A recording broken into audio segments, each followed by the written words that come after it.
All right. So first of all, good evening, people. This your boy Corey in the house. You already know what it is. I'm rocking with my girl Kadianne Whyte. I mean, first of all, talk to me a little bit about how you doing right now. I'm doing good. I mean, it's a rainy day today, but my spirits are still up. Okay, rainy day. I don't know if you can share where you're located at right now. You're in Atlanta, Fort Lauderdale. What's up? Yeah, right now I'm in West Palm Beach, Florida. Okay, yeah, I know exactly where that is. So, Okay. Kay, I mean, first of all, let's talk a little bit about it. So you got this. We know that you're going to be on BMF. We know that you're playing Angel, but man, first of all, let's learn a little bit about you as a person. So, I mean, you seem to be a woman of many different hats when it comes to, you're talking about the stock market one day, you're talking about astrology, all these types of things. Give us a little bit of a look into your world. Yeah, I'm really into like the astrology and kind of wealth building, the stock market and how that, interplays with investments and stuff. Very into that. And I would say like people say like I'm a triple threat. So like I've always been into performing arts. So I sing, dance, and act. And it's always been like just a part of me since growing up. So Right.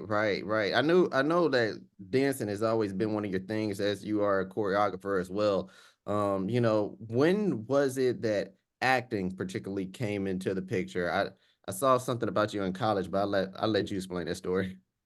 yeah, well, I mean, it wasn't something that I originally thought of, but I was always told by my family, like the way that I tell stories, like when we all come together, I like to like impersonate, become a character and embody what I'm talking about. So I kind of naturally had the ability, but I started to take it seriously one day when I'm like, I was going to go to school for the sciences because I have like Jamaican parents and they're really old fashioned. And I'm like, you know what? I really want to pursue this. I really want to try it. You know what I mean? Like, I don't want to like live my life and like regret trying it, especially since I'm good with dancing. I've always been dancing. Like, I actually want to pursue my dreams. So I just moved to Atlanta and the rest was history. Right. You were actually in a nursing school at the time, correct? Yeah, I was. Okay. And then so you just like, hey man, let's go ahead and get this actor thing a shot.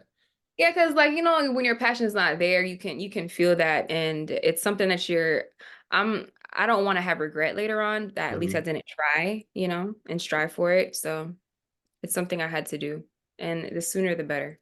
And that's the message that you would like send out to the kids, basically pursue your passion and things of that nature. Yeah, like pursue your passions because you don't want to wake up one day in like your 40s and 50s and just be like, well, I never tried it. I mean, it's better to fail because failure doesn't really exist when in hindsight. So you want to like try stuff and at least say, okay, I did this and I did that and I went for it and I put my all into it if it's something you have a passion for. I never really thought about it like that. Failure doesn't exist. It's a good little message right there. Really. So I was going through your IMDb profile. I think the first credit that I saw was like 2018. Talk to me about like the first couple jobs that you booked and how you were able to do that. So when you say the first couple of jobs like on network TV, like Just anything from like your story. Like, I remember this moment right here and how this felt. okay, yes. I remember when I first booked my role through my agent. That was like actually February of 2019. I booked that and that was the recurring role on Greenleaf. So excited, couldn't believe it. Didn't even know. Now I'm saying this is like 7 months or 8 months after moving to Atlanta. So I was just happy to get auditions at that time. So when I got the call that I booked it, I was just like, wait, what? Like I actually got it. So I was excited and I didn't know how many episodes that it was gonna be, and I ended up recurring for 8 episodes. Yeah, and I saw some of your work on Greenleaf and I mean, you did an outstanding job. I mean, you did an outstanding job. Very impressed with your reel. At least the reel that I saw, the work that I saw from IMDb. But talk to me a little bit about, how you prepare for these auditions, when whether it's Greenleaf or whether it's BMF, what is your process? Well, if I have access to the whole script for that episode, like if it's a TV show, I would read the entire script because I want to get the big picture on the storyline so I could see how my character will play a part throughout the whole story. And I just kind of look from their point of view, everyone, all the other characters from their point of view, and really try, like, I do like a method approach as well as Meisner. Because you know they're like, do you do method or are you like a Meisner type of actor? It's a technique. But I kind of like use both. Like I try to dig deep in what like how I can bring myself to that character. Mhm. Like what are some similarities? And you're not always gonna have like exact similarities with a role, but like you match it, you match the feeling and the depth of it, and then you experience it as if it's new. So I like do both. That makes sense to me. I mean, a little bit of living truthfully and a little bit from experience. So that makes a Right. lot of good sense. So another thing, a big ultimate goal for you playing a Marvel movie, right? Yes. Yeah, I got some martial arts skills, you know. Yeah, I want to hear about those. Tell us about that. I want to do more. I want to try like jujitsu and stuff like that, but I know I did some kickboxing before. Okay. Um, and I feel like my dance choreography background will help. That's awesome. No, that's awesome. So fellas, you ever see her out and about, she might kick you behind. Just Don't putting get it me out there. No, that's awesome. That's awesome. That's awesome. Any particular Marvel character you would like to play? I haven't really been on my comic book stuff, you know? I don't know at the top of my head. I really don't, but I feel like if I see the breakdown, I can match myself to it. But I mean, I don't have like a specific character, but I know I could do it. Just give me any role, have me audition for it, and I got it. Okay, for sure, for sure. So, another thing that I want to talk about, like, okay, now BMF. Now, this is something that a lot of people could say, this could be your potential big break. Talk to me a little bit about, the standpoint of what was it like when your agent said, "Hey, you got this audition for this particular role." I mean, what went through your mind then, and then, how the audition process. Walk me through that process. Yeah, so in the beginning, I knew that I was one of the choices at first for the role.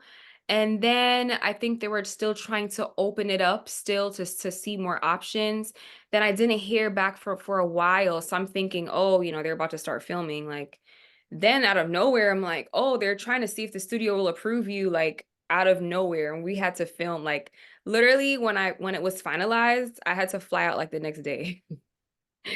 So Dang. I kind of thought it was already gone, and then like it kind of came back to me. So Yeah. So, and imagine like during that moment, because as an actor, I understand a little bit of it because I've done some roles. I've done a couple roles, but as somebody who's done a couple roles, you're thinking like, hey, this isn't coming around. And as an actor, you're trying to make a paycheck. And I mean, what are those emotions like, during that time for people who don't understand it? I feel like I've passed those feelings before, but Mhm. people that are feeling that like you can't think like you gotta like every role is almost like you have the opportunity already, Mhm. like you might not it's impossible to get every single role you audition for. True. So you kind of want to like the whole point, your job is to make an impression.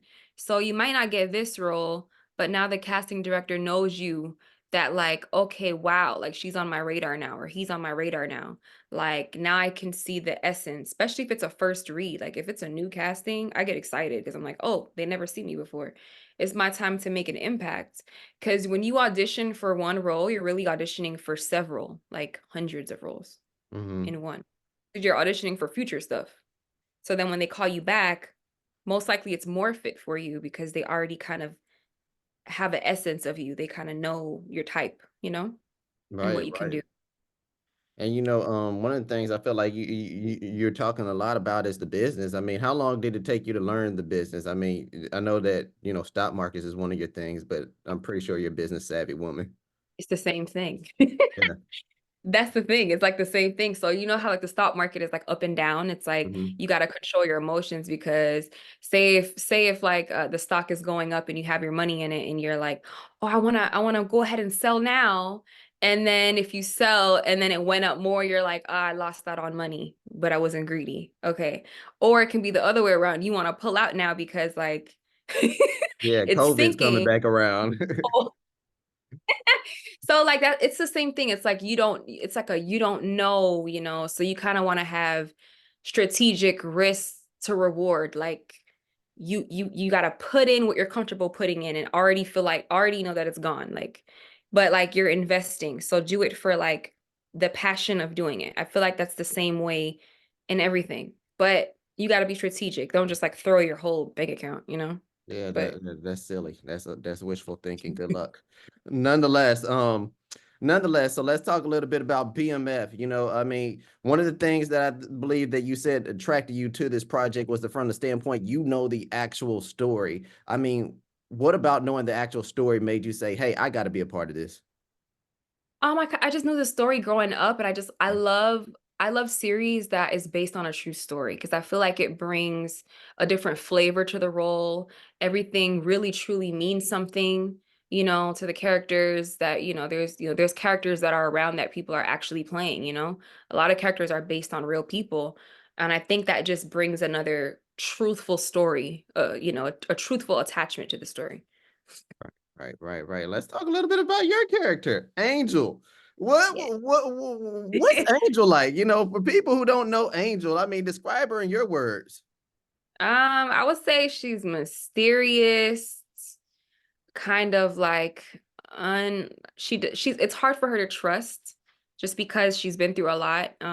She had like a rough past, things that she couldn't really. I'm trying to think if I can say this now. I mean, I Yeah. should be able to say it now. Yeah, like uh she survived a car accident in the past with all her family, and she was the only one that survived, and she went into foster care. And so, with that, she feels like there's no one she can really trust or call home her family. So when we first see her as a dancer in the club, this is kind of like all she knows. But when she meets Meech, or when Meech sees her, they have like a connection, and they start to build on trust with each other, him helping her, and she helping him, and they both kind of build a connection, and he lets her see her true potential. I don't want to say too much, but she has skills and talents that she's going to portray in the show, and they kind of build off of that and let her like grow her self-esteem. Yeah, and speaking of growing her self-esteem, from what I've read about Angel, is like Angel can be a very complex character, per se. So when you're playing somebody that complicated, I know that you talked a little bit about your approach, whether it's method or Meisner or something like that. How do you get into that mindset? And then when it's time to come off set, how do you get out of it? Interesting. I just like, I don't know, how do I explain it? Like I just delve into it. Like, Hmm. I mean, depending on the scene, sometimes it takes me a minute, but I wouldn't say like it'll take me like the whole, like I'm bringing it home like after like a whole day of filming. Hmm. I would say like after when they say cut, I might still be in it for like a few minutes, based on whatever scene I'm doing. But yeah, it's certain parts are heavy. But there's also experiences that may not be exactly the same with me and Angel, but I'm able to get to that depth and also experience it new at the same time. Like I was telling you, that approach. Yeah. Have you ever met Angel for real, like the real life Angel? I'm just out there. I'm just wondering. No, I wish so. I want to, but no. Yeah, okay. No, I just wondering. I didn't know if y'all ever, if B Mickey ever met D Meeks or anything. Just wondering how close they play it.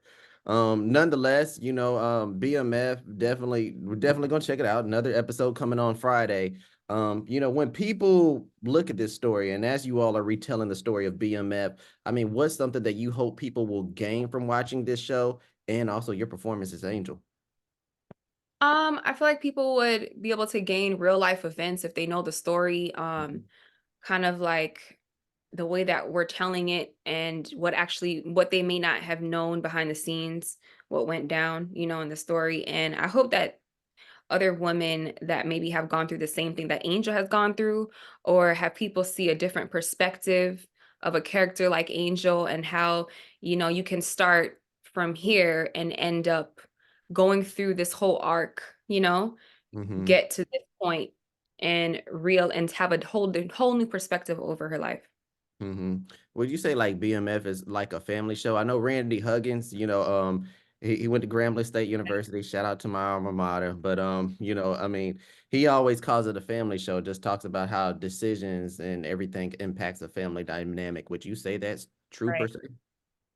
Absolutely. Everything, all the decisions that are being made, like they have to think about how it's going to affect the family. And Yeah, very family oriented. And it's crazy because everybody actually is like a family there. In Cast real and crew, life? like yeah, like we operate like a family. Like Well, you know, in the documentary, Beach did say everybody moved like brothers. Now they got sisters in there too. So shout out to sisters y'all. and stuff now, right? Definitely, you know, I'm just about out of all my questions. I didn't know if there's anything I didn't ask that you can speak on or you want to elaborate about, but definitely if you got anything, plug it now.